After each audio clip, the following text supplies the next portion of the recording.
powerful bronchodilator designed with the primary purpose of treating breathing disorders such as asthma. A selective beta-2 sympathomimetic, this compound actively acts as a beta-2 stimulator, which in turn aids in reversing airway obstruction. This same stimulating effect also makes clenbuterol a powerful fat-burning drug. In fact, while that remains an off-label use, it is perhaps the most common use. When it comes to the effects of clenbuterol in asthmatic patients, the process is rather simple. The bronchodilator opens up the airways and the individual can breathe. Simple, effective, and if you suffer from asthma, a more than welcome medication. For off-label use as a fat burner, clenbuterol functions by enhancing the metabolic rate through the beta-2 stimulation. This stimulation causes the mitochondria of the cell to produce and release more heat, thereby increasing the body's core temperature. This increased heat results in an enhanced metabolism. Calories are burned at a higher rate, fat cells are stimulated, the breakdown of triglycerides is enhanced, and fat loss ensues. This is not a magical fat loss solution. You must still burn more calories than you consume in order to lose body fat, but it can aid in the process. Clenbuterol is also well noted for possessing anabolic properties. However, there is a massive amount of misunderstanding and misinformation present when it comes to this issue. Animal studies have shown clenbuterol to be extremely anabolic. However, there is no data to support this anabolic effect in humans. In fact, there has been evidence to support that there is no significant anabolic effect in humans, and to obtain one, if even possible, it would take enormous doses. Such doses would also be extremely dangerous to the point of life-threatening. In the end, the anabolic nature of clenbuterol still requires some study, but any anabolic effect is not going to be what most would consider strong, that we do know.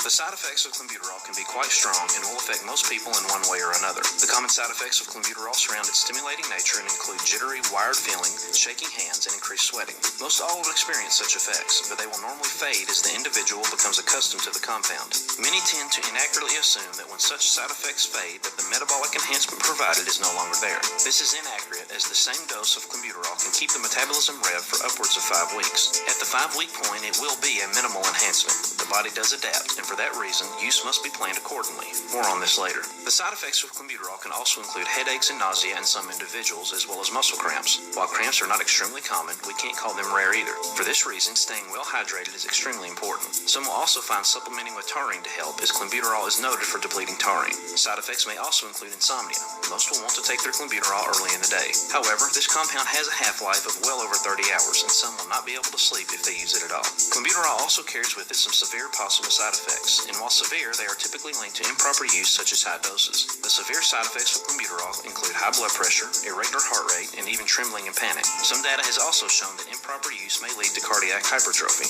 which in turn could easily lead to death. Proper dosing and duration of use is imperative with clenbuterol. It is very possible to use this bronchodilator safely, but you must take the proper steps. There are numerous schools of thought when it comes to clenbuterol cycles and doses for fat loss. For the asthmatic patient, it is simply given at a dose of 20 to 40 micrograms per day, 1 to 2 times per day. But for off-label use, things tend to get a little more complicated. Remember, the body will adapt to the metabolic enhancement. The most common clenbuterol cycle is probably a 2-week on, 2-week off protocol. Such a cycle will begin with 20 to 40 micrograms per day and increase 20 to 40 micrograms every few days until the maximum dose is reached. Once the maximum dose is reached and 2 total weeks of use is complete, the individual will discontinue use for 2 weeks and then repeat the process. While 2 weeks on, 2 weeks off is effective, another alternative is continuous use. Remember, the metabolic enhancement remains for 5 weeks with a single dosing. We can actually slightly increase the dose periodically without having to discontinue use, keeping the metabolic rate revved the entire time. Such a clenbuterol cycle will start with 20 to 40 micrograms per day and increase 20 micrograms every 2 to 3 weeks as needed. This will continue the duration of use until the maximum dose that is needed is reached. Some may alternatively try starting with 20 to 40 micrograms per day, increase the dose 40 micrograms every 5 to 7 days until the maximum dose is reached, discontinue for 2 to 4 weeks and repeat. A note on clenbuterol cycles and doses as it pertains to safety. Female doses should not exceed 120 micrograms per day, and male doses should not exceed 140 micrograms per day. No one should supplement with the maximum dose for more than 3 weeks consecutively. Total clenbuterol use should also be limited to 16 to 20 total weeks per year. Clenbuterol is widely available on the Canelo! Canelo! Come on, Canelo Alvarez! Woo! Hold up now. Hold up now. It's been a while. Oh, man. Let's talk about Canelo Alvarez for a minute. Yeah. Let me situate myself and sit down here. Hold on. Alright. So now we saw the video of clenbuterol. And we know the dosage for someone that has asthma. We know the dosage for someone that's into sports. We know the dosage. We know the effects, the side effects, heart palpitations, sweaty, insomnia. I could go on and stuff like that. So we know the side effects. We know the dosage for someone that has asthma. Okay, we went through all that. I like to give information when it comes down to these compounds, right? And it's not an anabolic, like it says. It's not an anabolic, right? But it will open your airway, your lungs, your passageway, if you have asthma. Now, if you don't have asthma, well, it enhances your breathing ability in sports. That's basically what it does. When let's talk about the facts first. The facts is that he got popped and he did 6 months or whatever. He got suspended, whatever, right? The fact is that it was in the meat. I mean, that's his fact. Everybody else could say, well, but that's where he's from, Mexico. And if the meat is tainted there, well, it's not if, it is tainted there. All right? So we're going to give him the benefit of the doubt, even though he got popped. I'm being a nice guy right now, right? So now let's move on and say that they moved the dosage up to a certain level on account of Canelo. But I'm asking myself, is it just for Canelo? Is it just for Canelo? Because if you did this for Canelo, I mean, it should be for other boxers. That's the way I see it. And this boxer, this cruiserweight from South Africa, I think, he resides in South Africa. He's from the residence of Congo. So I think if you are able to take clenbuterol, take it. Hey, you know the dosage, you know the micro dosage, what you're supposed to take. You should do your information and look. But if you're not really on that type of time, and you're probably on another time where you say, oh, I'm 34, I'm going to be 35, I'm done with boxing. Listen, I want to get that payday. They say a payday, right? And resign and live a happy life in Africa, Wakanda forever. Well, hey, you do what you got to do, man. You do what you got to do. Am I allegedly or suspicious about him taking a dive? Yes, I am. I'm suspicious of him taking a dive because the way I see things is not the way it's supposed to be, and in boxing, anything can happen. So, but if you're not trying to take a dive and you want to beat Canelo, take the damn clenbuterol. Take the damn clenbuterol. That's all I can say when it comes to this clenbuterol situation. Now, on that situation with the fighter from South Africa, or from Africa, or from Congo, of residence of Congo, I don't want to chop up his name, okay? Just like when I be chopping up the Russians' names, and I just chopping up everybody's names. And I believe me, I got a name that you could chop up too. So let's not get into it. Him going up to cruiserweight. Now, this is something that I'm trying to figure out here. Check this out for me and let me know, what do you think about this? Yeah, just check out this part here, all right? So heavyweight, now they got this new thing, bridgerweight, that your limit is 224. So cruiserweight is 200. So if he comes in at 200 at the max, that's like around from where is he at right now? He's at 168. So he got to put, he's at 168, undisputed. He's got to put on 32 pounds if he wants to be 200 pounds. If he wants to be 190, he had to put on 22 pounds or something like that.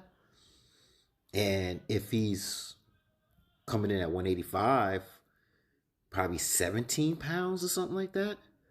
I don't know. Help me out. I'm new to this. You know what I'm saying? Kind of trying to figure out this, this situation. Where is he gonna come in? If he comes in at 190, you got to put at least 22 pounds on or something like that.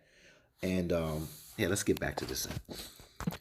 Oh man. So I'm trying to figure out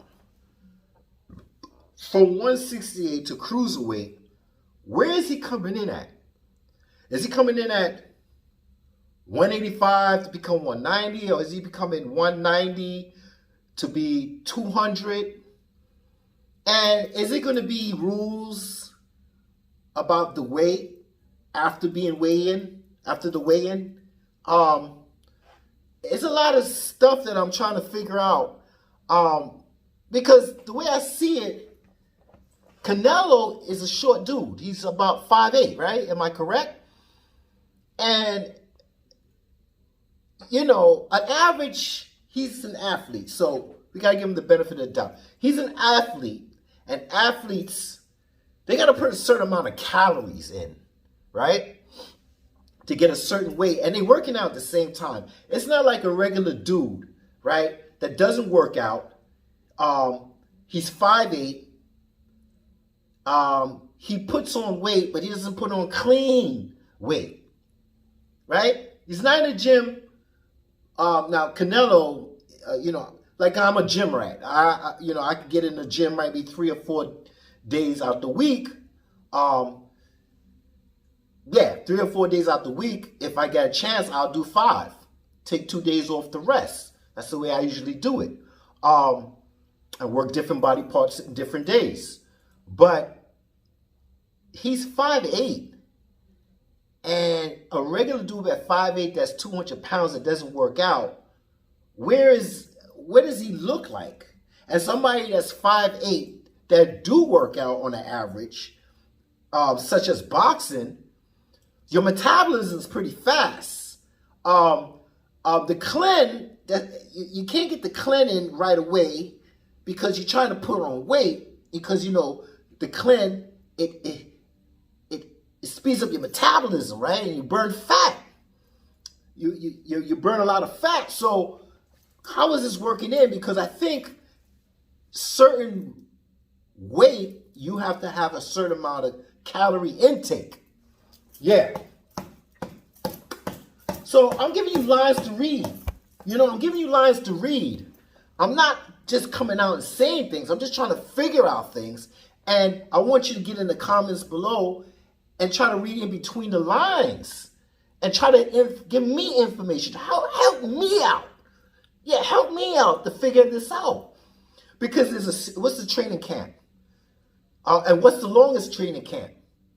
That's another thing. And how much weight he's going to put on. And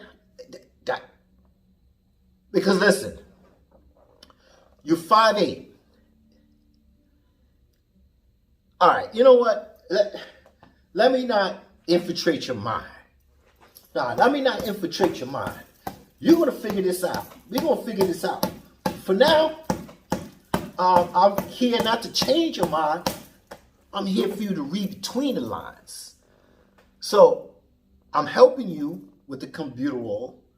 I'm not going to get too into it because we don't know when the fight is set, the date, how long is training camp, if it's a 4 to so-and-so 8 weeks or 8 to 12 weeks or whatever weeks it is, training camp.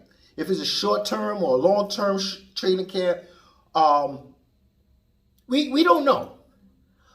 When I say he's going to take anabolics to gain weight, allegedly, or I could I could say that if I want because you got popped already. So I could go down that route. See, I could talk more.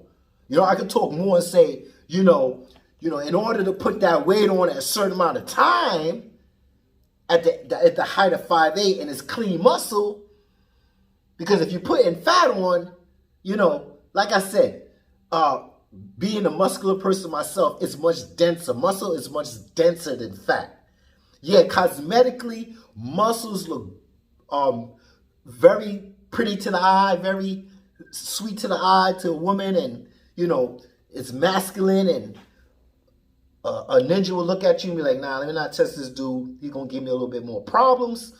Cosmetically, it's more appealing when you got the abs, and it's all good and dandy, but muscle is dense. And actually, muscle is more denser than fat. So we know he doesn't have fat on his body, right? So like I said, letting you read between the lines, we're going to sit back and not come to any conclusion yet. But I'm just saying, is it possible that he could put a certain amount of weight on? Yeah, it could be possible. But it's suspicious because he got popped. Once you get popped, you suspect. You suspect. Yeah, you suspect.